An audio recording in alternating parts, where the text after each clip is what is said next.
Papua New Guinea and welcome to another episode of Business PNG. Singapore-based Puma Energy made its entry into the PNG market in July 2014 by acquiring InterOil's downstream business in the country. This venture established Puma Energy as the largest entity in downstream petroleum distribution in the country, with a geographic footprint of assets covering all market sectors. In this edition of the OBG Corner, Mako has an exclusive chat with Puma Energy Country Manager Jim Collings about the company's operations in Papua New Guinea.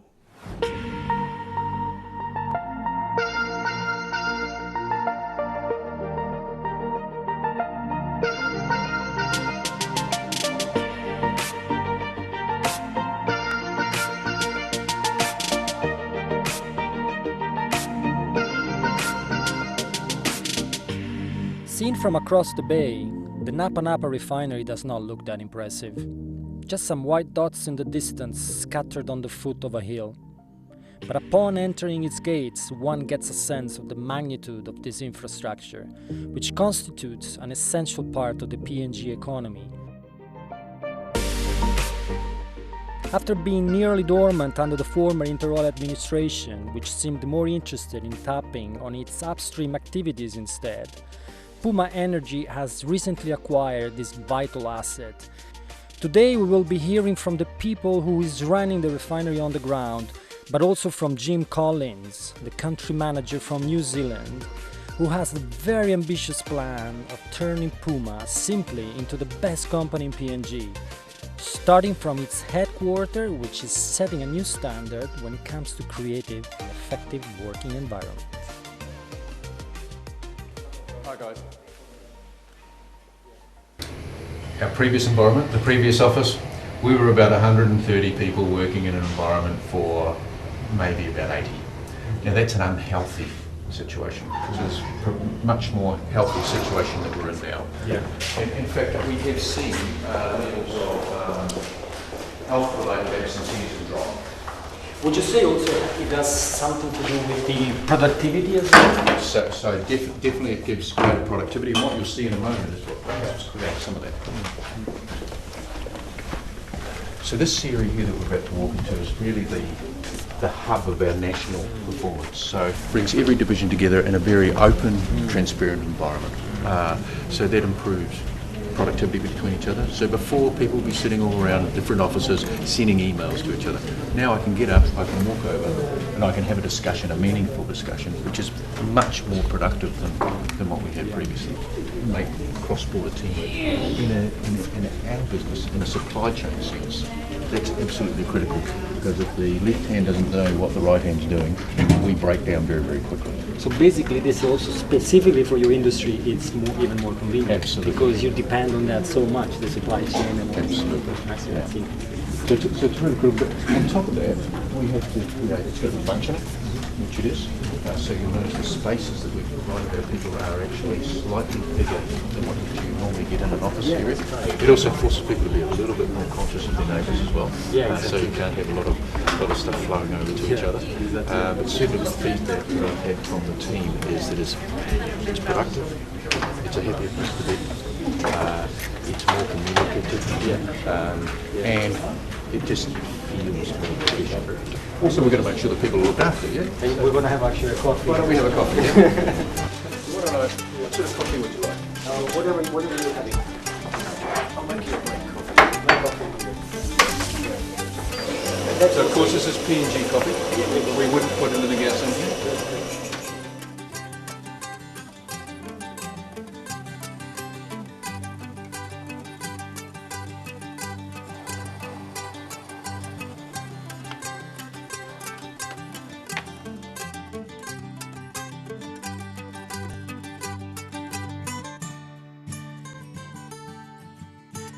The other piece that has been really interesting for me is within the New Zealand piece, I had to learn how to understand that we had an indigenous population that another population had come in and had worked to varying degrees of success with. Here I think Papua New Guinea is going through not quite the same thing, but a similar pattern. We've got a lot of international investment coming in, and we've got a Papua New Guinean community who are trying to actually take their advantage of that which they should, and get their fair value out of that, which creates a whole lot of conflicts that need to be managed. So the big thing is we've got to remember that we are, for me personally, I am a very fortunate and privileged visitor to be here. As much as I am going to integrate myself into this community, or am integrating myself into this community, I am still a privileged visitor, and therefore I treat somebody's home with respect.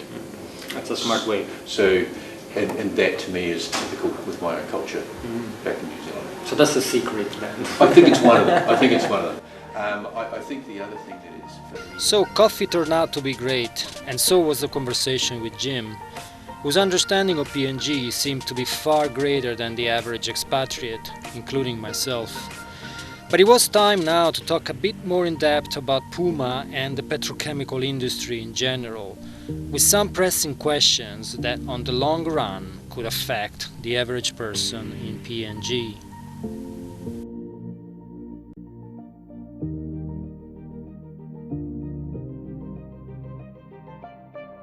Puma has a very clear strategy globally.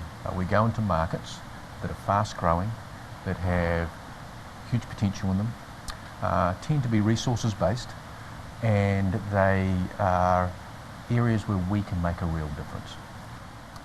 Particularly companies and assets where they have been there hasn't been as much investment in them as what there should be to keep them going. And I guess in Papua New Guinea that was no different. You know, typically you have upstream or oil and gas exploration companies. If they've got a downstream retail terminaling, it's less important. So consequently, there's less investment in the people, there's less investment in the infrastructure, the assets, systems, processes, those sorts of things. Doesn't say it's neglected, but there's less investment. So we see that as an opportunity for us to bring our global model and bring it in. Papua New Guinea is a very good example of that, where it sits within our Asia-Pacific supply chain. It had a range of assets around the country, from the refinery to the 20-odd terminals that we have. It was a good deep water port for us to bring ships in as well, for crude, etc. It fitted with our trading model, and the upside in this country is just huge as far as being a developing and fastly developing country. So, I mean, a company like Puma has, as we said, a very international footprint. What can you bring to the market in a way? How could you help the socio-economic development of Papua New Guinea? So there's sort of two parts to that story, I think. The first part is around the importance of the petrochemical industry to Papua New Guinea. Well, firstly, on the gas side, critical. Global market, we are a competitive global player, and we have geographically positioned well to target the key markets. However, that doesn't happen if you don't have your internal infrastructure around supporting that right. So that's, I guess, where we come into the play. So from that perspective, our midstream or refinery asset is absolutely critical.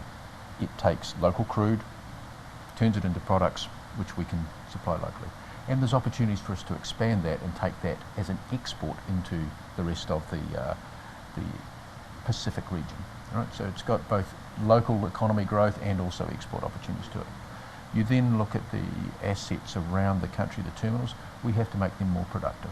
So from our perspective, as Puma Energy, our job is to invest in those assets and improve their productivity, bring them to what I would class as international standard, and make sure that they're operating to international standards.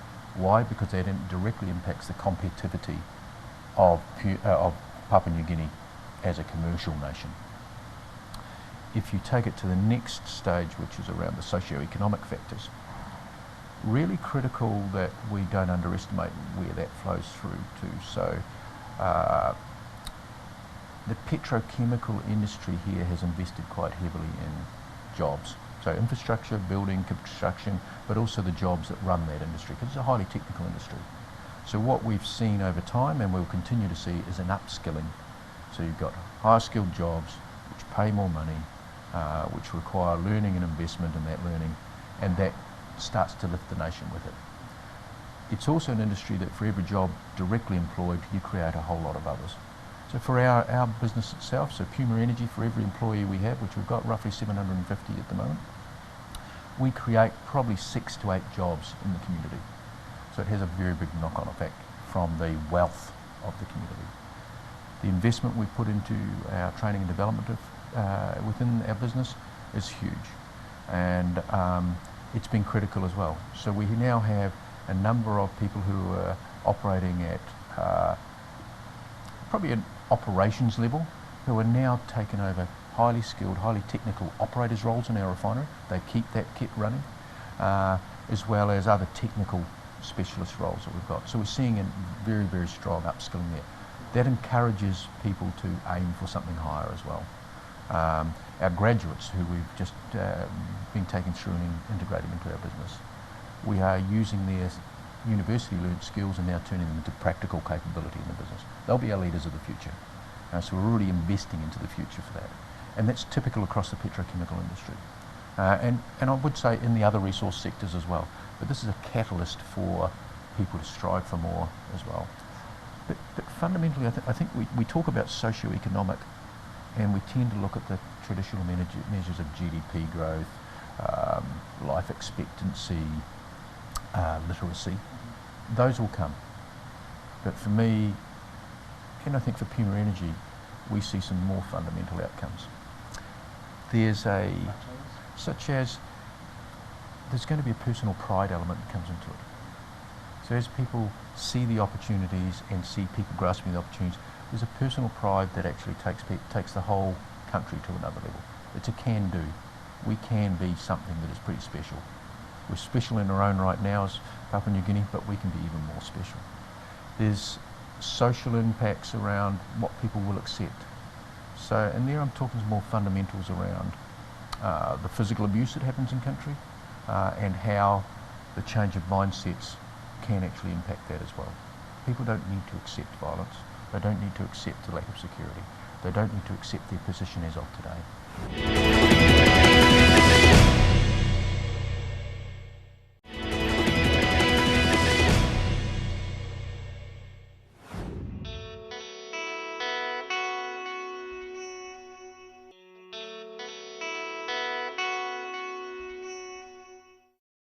It's an eternal debate, isn't it? And the good thing is that we're having the debate. So that's the first thing. If you look at our industry, the sustainable energy platforms are going to come from the resources we've got in petrochemical. Gas is one of the most sustainable, most environmentally friendly fossil developments that we've got at the moment. But you've got to do that in a cost-effective change manner as you go through these sustainable environmental changes. So our country can't afford to lead the way on that, because we are a developing nation. We have to be cost competitive. While we're geographically well placed, we also have to reach further to markets than some other players. So it's going to be a balance, and that balance will change over the next 10, 15, 20 years. For us here in Papua New Guinea, we have to take each step as it comes and grow with that. So do I see a dramatic shift to solar power to generate everything we do? We've got an abundance of sun, which is fantastic, but that's going to be a gradual process again, because as other economies will tell you, it's not quite there yet from a commercially viable perspective. But it will be part of the mix. So we will see the mix change. I think the diversity of our portfolio is more about what we produce and sell, as far as things like agriculture, fisheries, our people skills. We have to look at those areas as the diversity and major diversity there. So I look at the infrastructure development for the Highlands Highway, for example. Very good example of how we're going to unleash some of the most productive land in the country to produce high quality vegetables, high quality meats, all those sorts of things, and get them to market quicker. Critical investment. We need to take better control of our fisheries. We need to get, and there's some very good initiatives at the moment around ensuring that we are able to pick up and add value to that environment. Now, obviously one subject that everybody's been discussing in Papua New Guinea is the lack of foreign exchange there's a squeeze in the market, and this seems to be the biggest concern for the business community. In what way has it affected your activities, and how Puma is contributing to this issue, especially considering that the company has again a very wide international network? For us, it's a fundamental. You need the currency to buy the product. Yeah, and in that extent, over the last 12 to 18 months, as an organisation, we have contributed heavily around managing our portfolio as far as how much money we're prepared to lend to the country, and to, I guess, to support us through a tough period. But more importantly for me, there's been a fundamental shift in the relationship between ourselves and other importers and the government agencies. There is a real collective effort to make sure that we work through these issues. The coordinated approach that we have to address on a weekly, daily, monthly, both the short and long-term priorities, is far improved from where it ever was.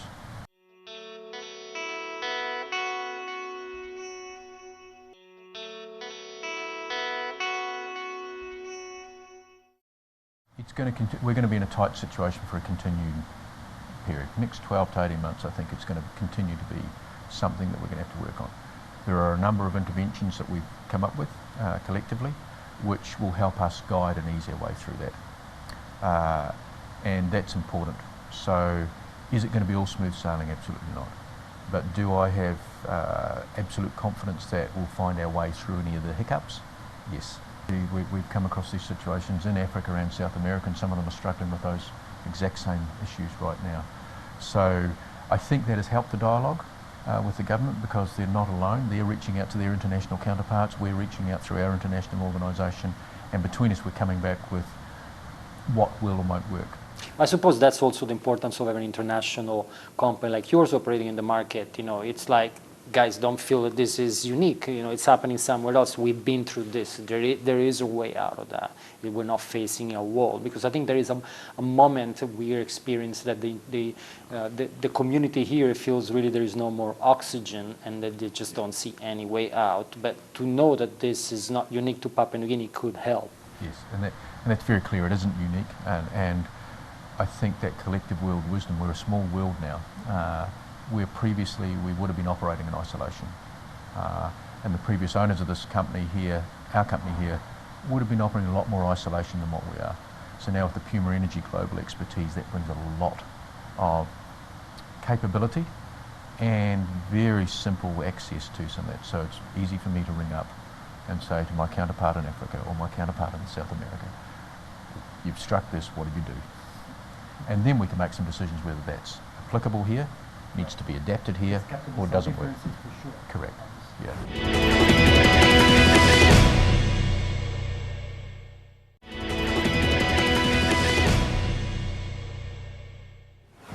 Last thing I wanted to ask you, Jim, is about the environment. I mean, we were looking outside at the refinery from your beautiful office. It looks like a fantastic, gorgeous bay. You have also a great responsibility on your shoulder. Something happens here, it will have a dramatic effect. You have a whole community, traditional villages, living off partly of the sea as well. I mean, and you have a great responsibility in that sense. Are you bringing into the market some additional new ideas when it comes to safety and to make sure that the environment in Papua New Guinea is protected? Because this is what the country has, and it has to be preserved. The country is growing very fast, dramatically fast, and sometimes, unfortunately, the environment is always left behind, for the sake of the industry. So, would you reassure the community that Puma is looking at this closely? So I think the critical point around that, for starter, is safety and environmental performance. So health, safety and environment, it's our number one priority. Before we seek to do anything else, we have to have those things in place. An example of that would be we are now approaching, as an organisation, 4 million hours lost time injury free. It's a phenomenal result if you look at that breadth of our operations and locations and everything. So that's absolutely critical. On the environmental performance, We take this harbour and any other harbour we operate in very, very seriously. We're only as good as our last minute of operation. And as you say, the potential is there for things to happen. We have invested heavily in upgrading all our systems and processes to do that, and we're currently working to impact a broader range. There's a lot of people that use this harbour. So we are working collectively with other parties who use the harbour to have a multi-industry and the port operators together to have a solution that actually can go anywhere. It'd be very easy for us to be selfish and just look at our piece of the puzzle, but that's not what's best for the community. So I can tell you right now we're actually working through a multi-agency framework to provide something pretty special.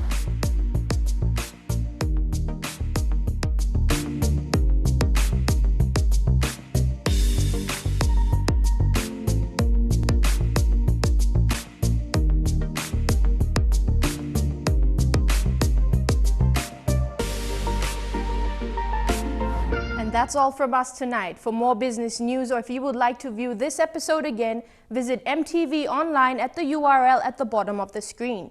Or for up-to-the-minute business news and updates, like our page on Facebook or follow us on Twitter at Business PNG or on Tumblr. Until next week, have a pleasant evening. I'm Michelle Bird, and this was Business PNG.